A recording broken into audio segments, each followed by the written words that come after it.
Very good afternoon. आज हम 1 से लेकर के 3 मई तक के बीच के जितने भी आपके इंपॉर्टेंट करंट अफेयर्स के क्वेश्चंस हैं, हम उन सभी क्वेश्चंस को यहाँ पर डिस्कस करेंगे। ठीक है, जो एग्जाम के लिहाज से इंपॉर्टेंट है, जो एग्जाम में बार बार पूछे जाते हैं, उन सभी क्वेश्चंस को हम यहाँ पर देखेंगे। ठीक है, सबसे पहले क्वेश्चन की तरफ चलते हैं। आज का जो हमारा पहला क्वेश्चन है उसको देखते हैं। और हाँ, अगर आपको वीडियो पसंद आए तो वीडियो को जरूर लाइक कीजिएगा। ठीक है, आपका जो लाइक है वो टीचर को क्या करता है, मोटिवेट करता है। चलिए पहले क्वेश्चन की तरफ चलते हैं। आज का हमारा पहला क्वेश्चन है, प्रधानमंत्री नरेंद्र मोदी ने पहले विश्व ऑडियो विजुअल और मनोरंजन शिखर सम्मेलन, जिसे शॉर्ट में वेव्स के नाम से जाना जाता है या फिर वेव समिट कहा जाता है, तो ध्यान रखिएगा एग्जाम में या तो पूरी फुल फॉर्म आ जाएगी या फिर आपको सिर्फ वेव 2025 या वेव समिट 2025 ऐसे भी करके लिखा हुआ आ जाएगा। पहली बार है इसलिए इंपॉर्टेंट है। उद्घाटन किसने किया है, तो प्रधानमंत्री नरेंद्र मोदी ने उद्घाटन किया है। उद्घाटन कहां पर किया है, तो आपको ध्यान रखना है इसका उद्घाटन जो किया गया है वो मुंबई में किया गया है। कहां पर, मुंबई में। ऑप्शन ए जो है आपका बिल्कुल सही आंसर है। अच्छा, वेव्स की फुल फॉर्म क्या होती है, ये तो हिंदी में है। अंग्रेजी में अगर आपको जानना है तो क्या हो जाएगा, world audio visual and entertainment summits. क्योंकि एग्जाम्स के अंदर कुछ भी पूछा जा सकता है, तो आपको ना ये सब कुछ पता होना चाहिए। ठीक है, कुछ इंपॉर्टेंट पॉइंट्स की अगर हम बात करें, क्या क्या इंपॉर्टेंट पॉइंट्स है। सबसे पहला तो ये जो आयोजन है ये 4 दिन तक चलने वाला है, 4 दिवसीय है, यानी 1 से लेकर के 4 मई तक चलेगा। मुंबई में कहां पर, तो जियो वर्ल्ड कन्वेंशन जो सेंटर है मुंबई के अंदर, यहां पर इसका आयोजन किया जाएगा। आयोजन करता कौन है, तो ministry of information and broadcasting, ये जो है इसके द्वारा आयोजन किया जा रहा है। थीम ध्यान रखिएगा, legends and legacies, the stories that shaped India's soul. आपको ध्यान रखना है ये जो है ये इस बार की थीम है इसकी। और टैगलाइन क्या है, टैगलाइन है कनेक्टिंग क्रिएटर्स और कनेक्टिंग कंट्रीज। ठीक है, तो ये कुछ इंपॉर्टेंट पॉइंट्स हैं जो आपको यहां पर ध्यान रखने हैं एग्जाम से रिलेटेड। चलिए नेक्स्ट क्वेश्चन देखिए। अगला क्वेश्चन क्या है हमारा, अंतरराष्ट्रीय मजदूर दिवस कब मनाया जाता है, या फिर हम कह सकते हैं इंटरनेशनल लेबर डे, या फिर अंतरराष्ट्रीय श्रमिक दिवस, कुछ भी कह सकते हैं आप। ये कब मनाया जाता है, तो ये हर साल 1 मई को मनाया जाता है। कब मनाया जाता है, 1 मई को। ठीक है, तो आपको यहां पर ध्यान रखना है एक और इंपॉर्टेंट चीज, 1 मई को ही क्या इंपॉर्टेंट है, तो महाराष्ट्र और गुजरात, ध्यान से सुनिएगा, इंपॉर्टेंट है इसलिए मैं आपसे कह रहा हूं। महाराष्ट्र और गुजरात राज्य का स्थापना दिवस भी मनाया जाता है। इसकी बात कर रहे हैं, महाराष्ट्र और गुजरात राज्य का स्थापना दिवस जो है ये मनाया जाता है 1 मई को, तो ये भी आपको ध्यान रखना है। दरअसल हुआ क्या था, 1 मई 1960 की बात है ये। कब, 1 मई 1960 में बॉम्बे प्रेसिडेंसी से अलग होकर के स्वतंत्र राज्य के रूप में महाराष्ट्र और गुजरात जो है ये स्थापित हुए थे, है ना। कब, 1 मई 1960 को, इसीलिए 1 मई को हम महाराष्ट्र और गुजरात राज्य का स्थापना दिवस मनाते हैं। ठीक है, इससे कहीं ज्यादा इंपॉर्टेंट है आपका अंतरराष्ट्रीय मजदूर दिवस। ठीक है, 1 मई, ये ध्यान रखिएगा। चलिए एक और दिवस मनाते हैं हम 2 मई को। 2 मई को हम कौन सा दिवस मनाते हैं, विश्व टूना दिवस मनाते हैं। टूना एक तरह की मछली होती है, इसी के संरक्षण की बात कर रहे हैं ताकि जो सामुद्रिक जो पारिस्थितिकी तंत्र है उसको बचाया जा सके। तो विश्व टूना दिवस जो है आपको ध्यान रखना है, टूना एक तरह की मछली है, इसी के संरक्षण के लिए इसका दिवस मनाते हैं हम, 2 मई को मनाते हैं। ठीक है, तो ये भी आपको ध्यान रखना है। नेक्स्ट क्वेश्चन देखिए, 20वें एशियन गेम्स में किस खेल को पहली बार शामिल किया गया है। आपको उस खेल का नाम बताना है जिसको एशियन गेम्स में पहली बार शामिल किया गया है। और दूसरी चीज, ये संस्करण ध्यान रखिएगा कौन सा एडिशन है, तो ये 20वां है। अगर हम बात करें 20वां एशियन गेम्स कब होगा, तो 2026 में 20वां एशियन गेम्स होगा। कहां पर, तो आईची और नागोया। ये आईची और नागोया कहां पर हैं, तो आपको ध्यान रखना है जापान में है। ठीक है, यानी जो 20वां जो आपका एशियन गेम्स है इसका आयोजन जापान में होने वाला है। कब, 2026 में। अभी 2022-23 में हुआ था आपका कौन सा, आपका हुआ था 19वां एशियन गेम्स। तो यहां पर 20वें एशियन गेम्स में पहली बार मिक्स्ड मार्शल आर्ट्स को शामिल किया गया है। किसको शामिल किया गया है, मिक्स्ड मार्शल आर्ट्स को शामिल किया गया है। ठीक है, तो यहां पर देखिए इससे रिलेटेड कुछ इंपॉर्टेंट पॉइंट्स की अगर मैं बात करूं, तो जो 20वां जिसके अंदर हमने इस गेम को शामिल किया है, किसको, मिक्स्ड मार्शल आर्ट्स को शामिल किया है, तो 20वें में शामिल किया है ये नाइची और नगोया। ये आईची और नगोया यानी कि जापान में है, ये जापान में 2026 में इसका आयोजन होगा। 21वां जो आपका एशियन गेम्स है इसका आयोजन कतर की राजधानी दोहा में होगा, 2030 में होगा। 22वां जो है आपको ध्यान रखना है सऊदी अरब की राजधानी रियाद में इसका आयोजन 2034 में होगा।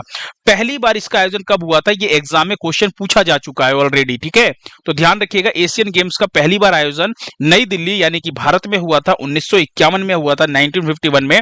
और एक चीज और ध्यान रखिएगा, भारत जो है 2 बार आयोजन कर चुका है एशियन गेम्स का।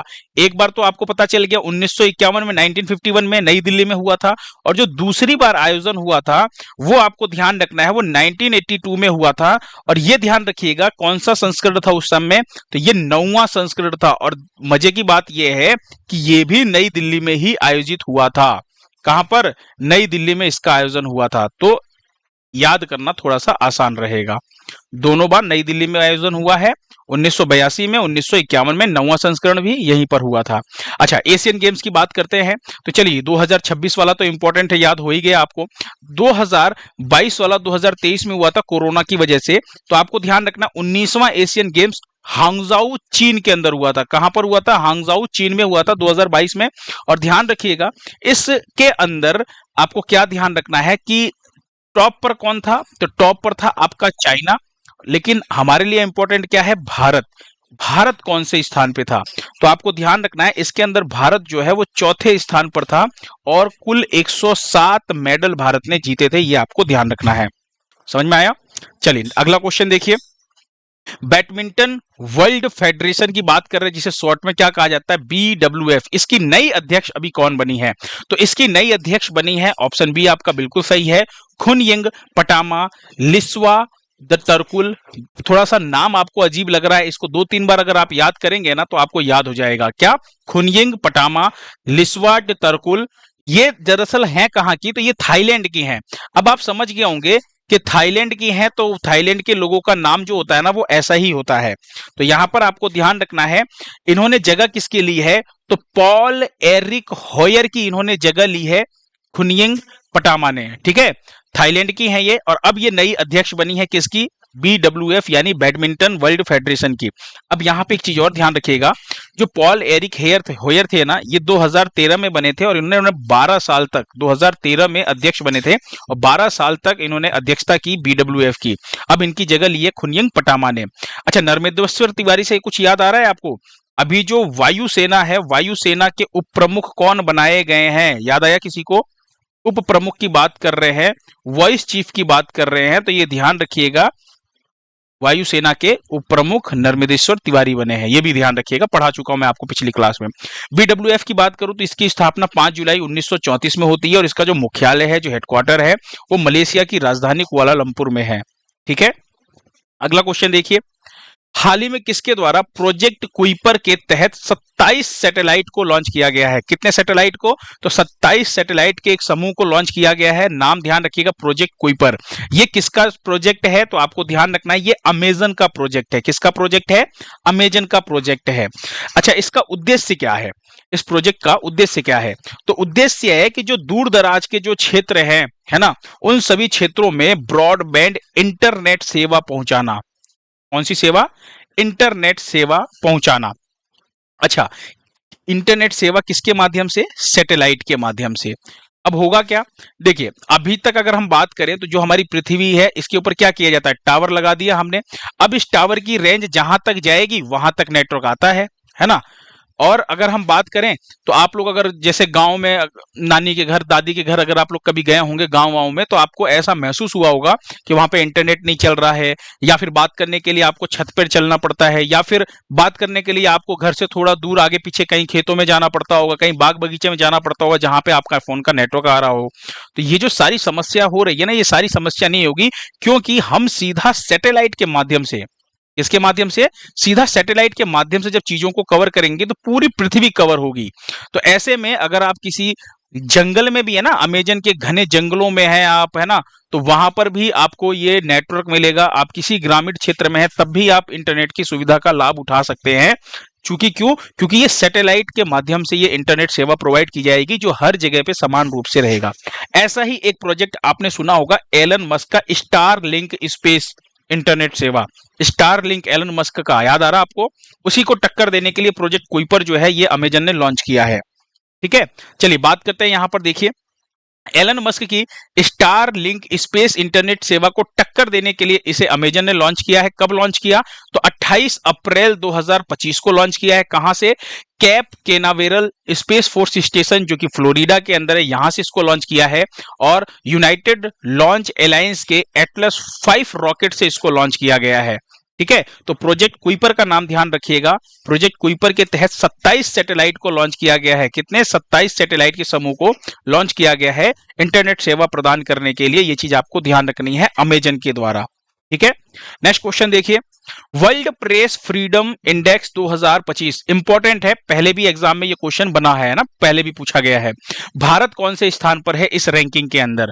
तो आपको ध्यान रखना है, इस इंडेक्स में जो भारत है वो 151 स्थान पर है, यानी 151वें स्थान पर है। ठीक है, अगर हम बात करें यहां पर, तो इस रैंकिंग मतलब ये जो इंडेक्स है इसकी शुरुआत कब हुई थी? 2002 में इसकी शुरुआत हुई थी इस इंडेक्स की।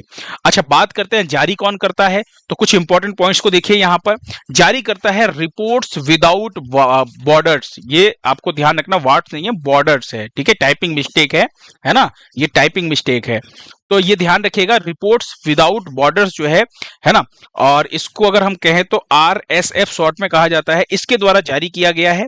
क्या है ये? तो ये एक इंटरनेशनल एनजीओ है जो कहां पर स्थित है? तो फ्रांस की राजधानी पेरिस में स्थित है। ठीक है, मतलब इसकी जो हेडक्वार्टर है जो इसका पेरिस के अंदर है, फ्रांस में, और इसकी स्थापना 1985 में हुई थी। ठीक है, कब हुई थी? 1985 में।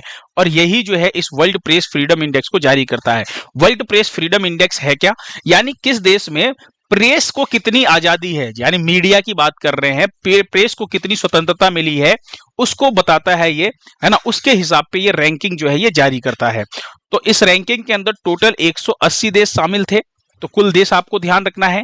शीर्ष पर कौन है? तो नॉर्वे जो है वो शीर्ष पर है, दूसरे स्थान पर एस्टोनिया है, और तीसरे स्थान पर नीदरलैंड है, पहले स्थान पे नॉर्वे है।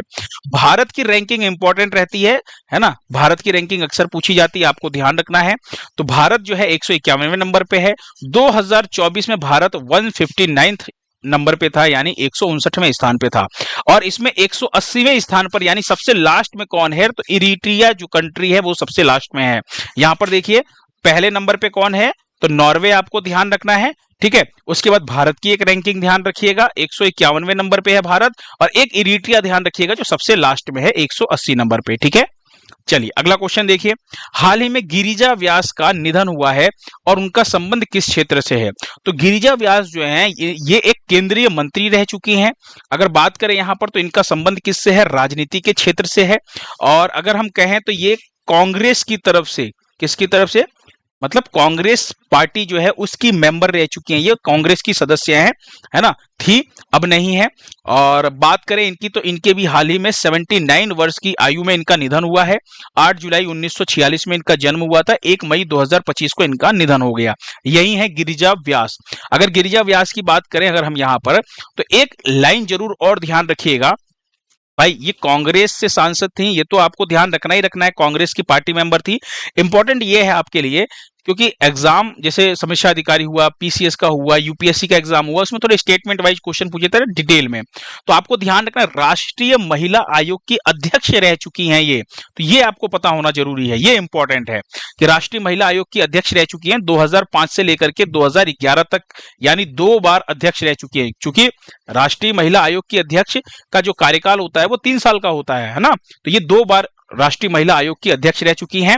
और इंपॉर्टेंट क्या आपको ध्यान रखना है, इनका नाम गिरिजा व्यास। ठीक है, राष्ट्रीय महिला आयोग यानी इसे हम क्या बोलते हैं शॉर्ट में? NCW बोलते हैं, कई बार शॉर्ट में NCW भी लिखा आता है ना। चलिए, नेशनल कमीशन फॉर वुमेन की बात कर रहे हैं, तो ये चीज आपको ध्यान रखना है कि इंपॉर्टेंट पॉइंट। अगला क्वेश्चन देखिए, वर्ल्ड पुलिस समिट की बात करें 2025, इसका आयोजन जो है वो कहां पर हो रहा है, यानी ये कहां पर आयोजित होने वाला है आने वाले टाइम में? तो इसका आयोजन जो है वो दुबई में होगा। कहां पर होगा? दुबई में। वर्ल्ड पुलिस समिट की बात करूं तो इसका आयोजन 13 से लेकर के 15 मई 2025 तक इसका आयोजन होगा। तो डेट ध्यान रखिएगा, 13 से 15 मई, दुबई के वर्ल्ड ट्रेड सेंटर में इसका आयोजन होने वाला है। ठीक है, वहीं पे एक और चीज ध्यान रखिएगा, इसका उद्देश्य क्या है? अगर हम बात करें तो विश्व में police, cyber crime, public safety पर नए नए विचारों और टेक्नोलॉजी की बात की जाएगी, है ना, चर्चा की जाएगी इस सम्मेलन के अंदर। और इस सम्मेलन में 100 देशों से 100 50 से भी ज्यादा सिक्योरिटी एक्सपर्ट और स्पीकर्स जो है वो इसके अंदर पार्टिसिपेट करने वाले हैं, शामिल होंगे। ठीक है, तो ये चीज आपको ध्यान रखना है। और इसका आयोजन जो है वो दुबई पुलिस जो है वो आयोजित कर रही है इसको। कहां पर? दुबई में। नेक्स्ट क्वेश्चन देखिए, इंडिया सेमीकंडक्टर मिशन के सीईओ कौन बने हैं? इंपॉर्टेंट मार्क कीजिएगा, है ना। इंडिया सेमीकंडक्टर मिशन जो है ये मिशन बहुत इंपॉर्टेंट है। इस मिशन का उद्देश्य, पहले इस मिशन के सीईओ के बारे में जानिए, सीईओ कौन बने हैं। तो इसके जो सीईओ बने हैं वो बने हैं अमितेश कुमार सिन्हा। और इन्होंने किसकी जगह ली है? तो सुशील पाल की जगह ली है इन्होंने, है ना। इनको रिप्लेस किया है अमितेश कुमार सिन्हा का नाम आपको ध्यान रखना है। सीईओ का मतलब मुख्य कार्यकारी अधिकारी की बात कर रहे हैं। और ये ना फिर से सीईओ बने, पुनः सीईओ बने हैं, यानी इसका मतलब ये है कि इसके पहले भी ये सीईओ रह चुके हैं, उसके बाद फिर सुशील पाल बने थे, सुशील पाल की जगह पे फिर ये आए हैं, यानी ये वापस से इसके सीईओ बने हैं। किसके? इंडिया सेमीकंडक्टर मिशन के। अब यहां पर सुनिएगा ध्यान से, अगर हम बात करें इंडिया सेमीकंडक्टर मिशन की, जिसे शॉर्ट में आईएसएम कहा जाता है, इंडिया सेमीकंडक्टर मिशन, ये 2021 में इसे लॉन्च किया गया था। इसका उद्देश्य क्या है? तो भारत को सेमीकंडक्टर के क्षेत्र में अग्रणी बनाना, यानी कि भारत को ग्लोबल लीडर बनाना सेमीकंडक्टर के क्षेत्र में। समझ में आया? और इसके लिए जो बजट पास किया था सरकार ने, वो 76,000 करोड़ रुपए का बजट पास किया था। और 2024-25 के बजट में भी आपको ध्यान रखना है 6,903 करोड़ रुपए आवंटित किए गए थे एक्स्ट्रा, अलग से इसको भी ध्यान रखिएगा। अगर हम बात करें यहां पर, तो एक और चीज ध्यान रखिएगा, ये जो लॉन्च किया गया है ये ministry of electronics and information technology के तहत इसको लॉन्च किया गया, यानी मेटी जिसे शॉर्ट में कहा जाता है, उस मंत्रालय की तरफ से इसको लॉन्च किया गया है। अगला क्वेश्चन देखिए, ग्लोबल फायर पावर रिपोर्ट की बात कर रहे हैं। देखिए, एक ग्लोबल फायर पावर इंडेक्स है, उस इंडेक्स के अंदर बताया जाता है कि सबसे जो मजबूत सेना है वो किसकी है। तो उसमें तो भारत का स्थान चौथा है, पहले नंबर पे अमेरिका है। लेकिन यहां पर पूछा जा रहा है कि ग्लोबल फायर पावर रिपोर्ट के अनुसार सक्रिय सैन्य कर्मियों के आधार पर भारत कौन से स्थान पर है। ध्यान से सुनिएगा, दोनों क्वेश्चन में अंतर है। यहां पर पूछा जा रहा है सक्रिय सैन्य कर्मियों के आधार पर भारत कौन से स्थान पर है, तो आप कहेंगे दूसरे स्थान पर है। पहले स्थान पे कौन है? तो आपको ध्यान रखना है चीन है। चीन की अगर मैं बात करूं तो चीन इस मामले में 20,35,000 सक्रिय सैन्य कर्मी, इसके मतलब सक्रिय सैन्य कर्मी हैं। और दूसरे स्थान पे जो है वो हमारा इंडिया है, भारत है। भारत की बात करूं तो भारत के पास लगभग 14,55,550 सक्रिय सैन्य कर्मी अभी मौजूद हैं। ठीक है, और तीसरे स्थान की अगर मैं बात करूं, तीसरे स्थान पे कौन है? तो आपको ध्यान रखना है अमेरिका है। पांचवें स्थान पर रूस है। अब आप सोचेंगे चौथे स्थान पे कौन है, तो ध्यान रखिएगा फोर्थ स्थान पे है नॉर्थ कोरिया। कौन है? नॉर्थ कोरिया, है ना। ताज्जुब की बात है, नॉर्थ कोरिया छोटा सा देश है लेकिन चौथे स्थान पर है ये। ठीक है, तो यहां पर कंफ्यूजन ना हो आपको, तो फिर से समझिएगा, यहां पर ग्लोबल फायर पावर रिपोर्ट के अनुसार सक्रिय सैन्य कर्मियों के आधार पर भारत का स्थान पूछा गया है। ऐसा ही एक आप लोगों ने क्वेश्चन पढ़ा था ग्लोबल फायर पावर इंडेक्स। तो ग्लोबल फायर पावर इंडेक्स की बात करूं अगर मैं, तो इसके आधार पर जो भारत का स्थान है, कौन से स्थान पर है भारत? तो चौथे स्थान पर है। और इसमें क्या पूछा जाता है? इसमें यह था कि सबसे पावरफुल जो मतलब सेना है वो किसकी है ना। तो ये इंडेक्स अलग है, और सक्रिय सैन्य कर्मियों के आधार पर भारत का स्थान पूछा जाए तो वो अलग है, उसमें दूसरे स्थान पर है। कंफ्यूज मत होइएगा, ठीक है। नेक्स्ट क्वेश्चन देखिए, 2025-26 के लिए प्राक्कलन समिति का अध्यक्ष किसे बनाया गया? इसे इंपॉर्टेंट मार्क कीजिएगा, ये भी एक इंपॉर्टेंट क्वेश्चन है। प्राक्कलन समिति का अध्यक्ष जो बनाया गया है 2025-26 के लिए, वो बनाया गया है किसको? संजय जायसवाल को बनाया गया है। किसको बनाया गया है? संजय जायसवाल को। बात करते हैं प्राक्कलन समिति की। प्राक्कलन समिति का काम क्या होता है? देखिए, बजट में शामिल जो अनुमान होता है ना, उनकी जांच करना इस समिति का काम है। ठीक है, तो यहां पर एक चीज और ध्यान रखिएगा कि पहली प्राक्कलन समिति जो है वो 1950 में, आपको ध्यान रखना है, स्थापित की गई थी वित्त मंत्री जॉन मथाई की सिफारिश पर। ठीक है, और अभी जो इसके अध्यक्ष बनाए गए हैं 2025 से 26 के लिए, वो बनाए गए हैं संजय जायसवाल। कौन बनाए गए हैं? संजय जायसवाल। कुछ इंपॉर्टेंट पॉइंट्स को देखिए यहां पर। प्राक्कलन समिति की बात करें तो अभी ओम बिरला ने संजय जायसवाल को नियुक्त किया है इस समिति के अध्यक्ष के तौर पर। यह समिति जो है ये 30 अप्रैल 2026 तक काम करेगी। इस समिति के अंदर टोटल 30 सदस्य हैं, और यहां पर ध्यान रखिएगा ये सभी सदस्य जो है ये लोकसभा के होते हैं। बहुत इंपॉर्टेंट पॉइंट है, ये एग्जाम में पूछा गया क्वेश्चन क्वेश्चन है। इसमें सदस्यों की संख्या कितनी है प्राक्कलन समिति में? 30, और सभी सदस्य लोकसभा से होते हैं। और ध्यान रखिएगा, जो 30 सदस्य लोकसभा के हैं ना, वो अलग अलग राजनीतिक दलों से आते हैं। जैसे अगर हम बात करें भाजपा, कांग्रेस, टीएमसी, डीएमके, शिवसेना, अलग अलग राजनीतिक दलों के सदस्य इसमें आते हैं। और ध्यान रखिएगा, ये जो संजय जायसवाल हैं, ये बीजेपी के सांसद हैं। किसके सांसद हैं? बीजेपी के सांसद, जो इसके अध्यक्ष बनाए गए। और यहीं पे एक और समिति का नाम आपको ध्यान रखना है, सार्वजनिक उपक्रमों की समिति। सार्वजनिक उपक्रमों की समिति की बात करूं तो इसका जो नेतृत्व है, इसके लिए चुना गया है भाजपा के ही सांसद हैं बैजयंत पांडा को। यानी सार्वजनिक समिति उपक्रमों की समिति जो है, इसके अध्यक्ष बैजयंत पांडा जो है, इनको बनाया गया है। समझ में आया? और अगर हम बात करें सार्वजनिक समिति की, तो इसकी स्थापना 1964 में हुई थी। और कौन सी समिति की सिफारिश पर हुई थी? तो कृष्ण मेनन समिति का नाम आपको ध्यान रखना है। कौन सी समिति? कृष्ण मेनन समिति की सिफारिश पर इसको बनाया गया था। और इस समिति में 22 सदस्य हैं। कितने सदस्य हैं? अभी 22 सदस्य हैं, जिसमें से आपको ध्यान रखना 15 सदस्य तो लोकसभा से आएंगे और 7 सदस्य जो है वो राज्यसभा से आएंगे। लेकिन यहां पर प्राक्कलन समिति में सिर्फ लोकसभा के ही सदस्य रहेंगे। और जो सार्वजनिक उपक्रमों की समिति है, इसके अंदर जो 22 सदस्य, उसमें 15 तो लोकसभा और 7 राज्यसभा के सदस्य होंगे। इस समिति का काम क्या है? तो ये जो समिति है, ये सार्वजनिक क्षेत्र के जो उपक्रम है ना, उनकी रिपोर्ट्स और उनके अकाउंट्स की जांच करता है ये समिति। ठीक है, नेक्स्ट क्वेश्चन देखिए। भारत की पहली एआई संचालित रियल टाइम वन चेतावनी प्रणाली किस राज्य ने शुरू की है? वन यानी हम बात कर रहे हैं फॉरेस्ट की, चेतावनी प्रणाली यानी अलर्ट सिस्टम, यानी एआई संचालित real time forest alert system किस राज्य ने शुरू किया है? तो इसे शुरू किया है मध्य प्रदेश ने। ऑप्शन डी जो है वो आपका बिल्कुल सही है। देखिए, सबसे ज्यादा जो वन, अगर पूछा जाए आपसे एग्जाम में कि सबसे ज्यादा वन आच्छादित जो क्षेत्र है वो कहां पर है, तो आपको ध्यान रखना है वो है मध्य प्रदेश के अंदर। ठीक है, और अगर हम बात करें यहां पर, तो इसमें ये जो प्रणाली है, इस प्रणाली का उपयोग करके भूमि अतिक्रमण, वनों की कटाई और अन्य परिवर्तनों का पता लगाया जाएगा। जैसे मान लीजिए रियल टाइम अलर्ट सिस्टम है ये, और इसमें हम एआई, आर्टिफिशियल इंटेलिजेंस का यूज कर रहे हैं, और ऐसा करने वाला पहला राज्य आपका मध्य प्रदेश बना है। अब इसमें काम कैसे होगा? जैसे मान लीजिए जंगल में कहीं पे आग लग गई, तो हमें उसी टाइम पे, रियल टाइम पे हमें ये पता चलेगा चीजें कि वहां पे जंगल में आग लगा हुआ है, तो हम उसको आग को बुझा सकते हैं। अगर कहीं पे वनों की कटाई हो रही है, तो भी हमें पता चल जाएगा कि भाई वनों की कटाई हो रही है, कहीं पे कहीं भूमि का अतिक्रमण हुआ है तो वो भी पता चल जाएगा। अच्छा, ये पता कैसे चलेगा? तो इसमें सैटेलाइट डेटा, एआई और मोबाइल आधारित जो फील्ड रिपोर्टिंग है, उसकी मदद ली जाएगी। तो रियल टाइम पे पता चलेगा, यानी अभी कटेगा तो अभी पता चलेगा हमें। ऐसा नहीं है कि सैटेलाइट 4 दिन बाद हमें बताएगा। तो आर्टिफिशियल इंटेलिजेंस से रिलेटेड है ये, आपको ये चीज ध्यान रखनी है, इंपॉर्टेंट क्वेश्चन है ये। ठीक है, नेक्स्ट क्वेश्चन देखिए। भगवान बुद्ध के पवित्र अवशेष वैसाख समारोह के लिए किस देश भेजे गए हैं? तो संयुक्त राष्ट्र वैसाख समारोह के लिए भेजा गया है भगवान बुद्ध जो हैं उनके पवित्र अवशेषों को। कहां पर? तो आपको ध्यान रखना है वियतनाम भेजा गया है। ऑप्शन ए जो है वो आपका बिल्कुल सही है। कहां भेजा गया है? वियतनाम। और ये जो पवित्र अवशेष है, ये कब तक वियतनाम में रहेंगे? तो ये रहेंगे 2 से लेकर के, यानी 2 मई से लेकर के 21 मई तक रहेंगे। कहां पर? तो वियतनाम में रहेंगे। ठीक है, वैसाख समारोह में शामिल होने के लिए इसको भेजा गया है। नाम ध्यान रखिएगा देश का, वियतनाम भेजा गया है। जो आप इमेज में देख रहे हैं ना, यही है भगवान बुद्ध के जो अवशेष हैं, उनकी बात कर रहे हैं हम यहां पर। नेक्स्ट क्वेश्चन देखिए।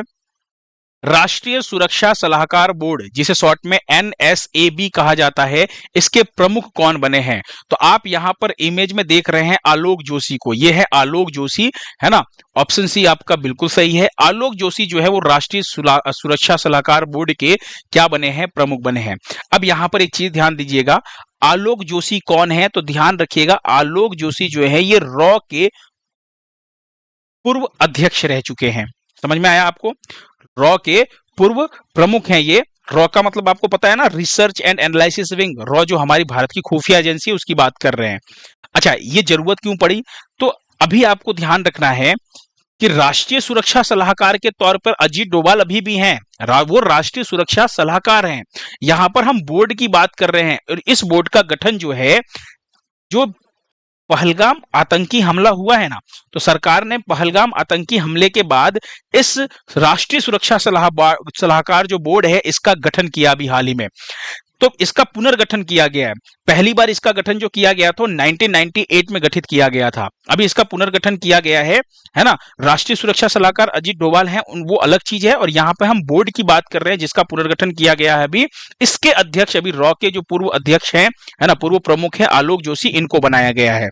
समझ में आया। और यहां पर ध्यान रखिएगा, अध्यक्ष तो है ही, अध्यक्ष के अलावा आपको ध्यान रखना इसके अंदर 7 सदस्य होने वाले हैं। कितने? इसके अंदर 7 सदस्य शामिल हैं, ये आपको ध्यान रखना है। चलिए अगला क्वेश्चन देखिए। हाल ही में शाहिद राजाई बंदरगाह, क्या है नाम? शाहिद राजाई बंदरगाह में हुए विस्फोट के कारण लगभग 70 लोगों की मौत हुई है। ये किस देश में स्थित है? तो यह आप एक जो इमेज देख रहे हैं, ये एक बंदरगाह है, ये है शाही राजाई बंदरगाह, और ये ईरान में स्थित है। कहां पर स्थित है? ईरान के अंदर स्थित ये बंदरगाह है। ईरान के दक्षिण में स्थित है ये बंदरगाह। और इस बंदरगाह की अगर हम बात करें तो यहां पे विस्फोट के कारण क्या लग गया था? आग लग गया था। विस्फोट के कारण आग लगने की वजह से लगभग 70 लोगों की तो मृत्यु हो गई। ये लोग तो है ही नहीं इस दुनिया में। उसके अलावा ऐसी सूचना मिली है कि 1200 से अधिक लोग इसके अंदर घायल हो गए, यानी 1200 से अधिक लोग जो हैं वो आपको ध्यान रखना है क्या हो गए हैं? घायल हो गए हैं। समझ में आया। तो ये दुर्घटना काफी बड़ी दुर्घटना है। और ध्यान रखिएगा, बंदरगाह पे बहुत सारे कंटेनर रखे गए थे और उस कंटेनर के अंदर अमोनियम परक्लोरेट था। क्या था? अमोनियम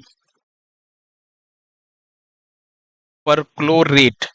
अब ये अमोनियम जो परक्लोरेट थे, ये जो था ना, ये कुछ कंटेनरों में भरा हुआ था। और ये होता क्या है? तो ये रॉकेट ईंधन में इस्तेमाल किए जाने वाला एक रसायन है। ठीक है, ये चीज आपको ध्यान रखना है। और यहीं से ये आग लगी थी, यहीं से ये विस्फोट हुआ था, आपको ध्यान रखना है। तो कुछ कंटेनरों के अंदर अमोनियम परक्लोराइड था। अगर आपसे पूछा जाए किस काम में आता है ये, तो ये रॉकेट ईंधन में इस्तेमाल होने वाला एक रसायन है। ठीक है, नाम ध्यान रखिएगा, शाहिद राजाई बंदरगाह कहां पर है? ईरान में है। अब यहां पर एक चीज ध्यान रखिएगा, ईरान के अंदर ही एक बंदरगाह है, चाबहार बंदरगाह। ये एग्जाम में पहले भी पूछा गया है। और इस बंदरगाह पर किसका अधिकार है? तो भारत का अधिकार है। ठीक है, भारत ने इस बंदरगाह को डेवलप किया है ईरान के अंदर अपने यूज के लिए। तो ध्यान रखिएगा, चाबहार बंदरगाह अगर पूछा जाए तो ये भी ईरान के अंदर है और ये भारत का एक बंदरगाह है। भारत ने अपने लिए इसको डेवलप किया है। नेक्स्ट क्वेश्चन देखिए। भारतीय नौसेना की पहली महिला फ्लाइंग इंस्ट्रक्टर कौन बनी है? तो आपको ध्यान रखना, दिव्या शर्मा का नाम। दिव्या शर्मा जो है वो भारतीय नौसेना की पहली महिला फ्लाइंग इंस्ट्रक्टर बनी है। इसलिए इंपॉर्टेंट है, चूंकि एक तो पहली है, ऊपर से महिला है, तो ध्यान रखिएगा, थोड़ा सा इंपॉर्टेंट रहेगा। ठीक है, अगला क्वेश्चन देखिए। प्रधानमंत्री नरेंद्र मोदी ने किस राज्य में विजिंघम बंदरगाह का उद्घाटन किया है? तो आपको ध्यान रखना, ये जो विजिंघम बंदरगाह है ना, ये केरल के अंदर स्थित है। केरल राज्य के अंदर, केरल में जो तिरुवनंतपुरम है वहां उसी के पास स्थित है। और ये जो बंदरगाह है, ये भारत का पहला अंतरराष्ट्रीय ट्रांसशिपमेंट पोर्ट है। क्या? भारत का पहला अंतरराष्ट्रीय ट्रांसशिपमेंट पोर्ट है, इसलिए ये थोड़ा सा इंपॉर्टेंट है। और इसका उद्घाटन अभी प्रधानमंत्री नरेंद्र मोदी जी ने किया है। कहां पर? केरल में। अगला क्वेश्चन देखिए। गृह मंत्री अमित शाह ने उपेंद्र नाथ ब्रह्मा की 9 फीट ऊंची प्रतिमा का अनावरण कहां पर किया है? तो अभी गृह मंत्री अमित शाह ने जो उपेंद्र नाथ ब्रह्मा है, इनकी 9 फीट ऊंची प्रतिमा का जो अनावरण किया है वो नई दिल्ली में किया है। ऑप्शन बी जो है वो आपका बिल्कुल सही है। अब एक चीज समझिएगा यहां पर बहुत ही ध्यान से। उपेंद्र नाथ अगर ब्रह्मा की अगर हम बात करें तो ये बोडो समुदाय के महान नेता, ठीक है, ध्यान रखिएगा, बोडो समुदाय के महान नेता हैं और इन्हें बोडोफा कहा जाता है। अब बोडोफा का अर्थ क्या होता है? बोडो लोगों का पिता। बोडोफा का अर्थ क्या होता है? बोडो लोगों का पिता। तो ध्यान रखिएगा, इनका संबंध किस समुदाय से है? एग्जाम में ये भी क्वेश्चन पूछा जाता है, तो आपको ध्यान रखना है बोडो समुदाय से संबंध है। अच्छा, बोडो समुदाय की बात करें अगर हम, तो बोडो जनजाति कहां पाई जाती है? तो ध्यान रखिएगा, असम राज्य में बोडो जो जनजाति है वो पाई जाती है। और अगर हम बात करें उपेंद्र नाथ ब्रह्मा की, तो ये बोडोलैंड की मांग और बोडो लोगों के अधिकारों के लिए शांतिपूर्ण आंदोलन का इन्होंने नेतृत्व किया था, इसीलिए इनको जाना जाता है और इसीलिए इनको बोडोफा भी कहा जाता है। और एक और चीज ध्यान रखना है, दक्षिण दिल्ली में ग्रेटर कैलाश की एक सड़क का नाम जो है, ये भी उपेंद्र नाथ ब्रह्मा जो है इनके सम्मान में रखा गया। आप यहां पर देखिए, आपको दिख रहा होगा इमेज को, अगर आप एचडी में करेंगे वीडियो को तो आपको दिखेगा, है ना, बोडोफा उपेंद्र नाथ ब्रह्मा मार्ग दिख रहा है आपको, बोडोफा उपेंद्र नाथ ब्रह्मा मार्ग जो है ये आपको ध्यान रखना है। अमित शाह ने इसका उद्घाटन किया है और ये जो है 9 फीट ऊंची प्रतिमा का भी उद्घाटन अमित शाह ने किया है। तो नाम आपको क्या ध्यान रखना है, नाम ध्यान रखना है उपेंद्र नाथ ब्रह्मा, 9 फीट इनकी ऊंची प्रतिमा है और इन्हीं के नाम से एक सड़क किसने वो अनावरण किया है, अमित शाह ने। और इनको क्या कहा जाता है, बोडोफा कहा जाता है, यानी बोडो लोगों का पिता, ये इनको उपनाम दिया गया है। ठीक है, अगला क्वेश्चन देखिए, हाल ही में इंटरनेशनल ऑनलाइन बाल यौन शोषण नेटवर्क को सीबीआई ने किस ऑपरेशन के तहत ध्वस्त किया है? तो आपको ध्यान रखना है उस ऑपरेशन का नाम क्या है, ऑपरेशन हॉक। क्या नाम है, ऑपरेशन हॉक। अगर हम बात करें यहां पर तो सीबीआई, यानी सीबीआई की फुल फॉर्म क्या होती है, सेंट्रल ब्यूरो ऑफ इन्वेस्टिगेशन, अभी दिल्ली और मैंगलोर के ना 2 आरोपी जो अमेरिका के नाबालिग लड़कियां हैं उनके साथ आपत्तिजनक चैटिंग कर रहे थे। ठीक है, और जो नाबालिग लड़कियां हैं उनको एक तरह से क्या कर रहे थे, ये लोग ब्लैकमेल कर रहे थे। क्या कर रहे थे, एक तरह से ब्लैकमेल कर रहे थे। और जैसे अगर मैं बात करूं तो उनसे अश्लील बातें करके और उनको बहला फुसला करके उनकी अश्लील तस्वीरें और वीडियो साझा करने के लिए दबाव बना रहे थे और उसके बाद फिर उनको ब्लैकमेल कर रहे थे इस टाइप का। तो ये क्या है, एक तरह का नाबालिग लड़कियां हैं तो एक तरह का ये बाल यौन शोषण है और ये नेटवर्क बहुत लंबा चौड़ा है। तो इंटरनेशनल ऑनलाइन बाल यौन जो सोशल नेटवर्क है इसी को अभी सीबीआई ने ध्वस्त किया है, किसके तहत, ऑपरेशन हॉक के तहत। ये जो ऑपरेशन हॉक है ये सीबीआई ने चलाया है इसी बाल यौन शोषण के नेटवर्क को रोकने के लिए। तो अगर आपसे पूछा जाए ऑपरेशन हॉक किसने चलाया है तो आप क्या कहेंगे, सीबीआई ने चलाया है। इसके साथ ही ऑपरेशन ब्रह्मा अभी आपने पढ़ा था, बहुत इंपॉर्टेंट है। तो आपको याद आ रहा होगा म्यांमार में अभी क्या आया था, भूकंप आया था, याद है किसी को? तो म्यांमार में भूकंप पीड़ितों की मदद के लिए ऑपरेशन ब्रह्मा चलाया गया था। एक ऑपरेशन टिक्का अभी हाल ही में बहुत इंपॉर्टेंट है, याद है, पहलगाम, है ना, पहलगाम आतंकी हमला आप लोगों को बिल्कुल याद होगा। तो पहलगाम में जो आतंकी हमला हुआ था उसके बाद घुसपैठ रोकने के लिए इसे भारतीय सेना ने शुरू किया है। किसने शुरू किया है, भारतीय सेना ने शुरू किया है ऑपरेशन टिक्का। तो ये दोनों अभी करंट में काफी चर्चा में थे, ऑपरेशन ब्रह्मा, ऑपरेशन टिक्का, इसको भी ध्यान रखिएगा। और ऑपरेशन हॉक तो आपको याद रखना ही रखना है। अगला क्वेश्चन देखिए, हाल ही में प्रवाह पोर्टल को किसने लॉन्च किया है? तो प्रवाह पोर्टल को लॉन्च किया है आरबीआई ने। किसने लॉन्च किया है, ऑप्शन बी आपका बिल्कुल सही है, आरबीआई ने लॉन्च किया है। प्रवाह पोर्टल क्या है, तो ध्यान से सुनिएगा, अभी आरबीआई ने सभी बैंकों यानी कि जो वित्तीय बैंक हैं और जो रेगुलेटरी संस्थान है उन सभी के लिए फास्ट प्रोसेसिंग और पारदर्शिता सुनिश्चित करने के लिए प्रवाह पोर्टल का यूज करना अनिवार्य कर दिया है, यानी कंपलसरी कर दिया है। आपको ये चीज ध्यान रखनी है। ठीक है, किसने, तो आरबीआई ने। नेक्स्ट क्वेश्चन देखिए, हाल ही में Ramanujan journey of the great mathematician नामक पुस्तक किसके द्वारा लिखी गई है? तो ये जो पुस्तक अभी लिखी गई है ये अरुण सिंघल और देवेंद्र कुमार शर्मा दोनों ने मिलकर के लिखा है इसको। ऑप्शन डी आपका बिल्कुल सही आंसर है। तो अरुण सिंघल और देवेंद्र कुमार शर्मा, यहाँ पे देखिए आपको नाम दिख रहा होगा, अरुण सिंघल और देवेंद्र कुमार शर्मा, ये वो बुक जो है उसकी फोटो है जिस बुक को इन्होंने लिखा है ना। और बात करें तो रामानुजन को आप जानते ही होंगे, ये बहुत ही बड़े मैथमेटिशियन थे हमारे भारत के। और एक चीज और ध्यान रखिएगा, इन्हीं की जयंती पर, रामानुजन की जयंती पर ही नेशनल मैथमेटिक्स डे मनाया जाता है। कब, 22 दिसंबर को हर साल हम मनाते हैं नेशनल मैथमेटिक्स डे।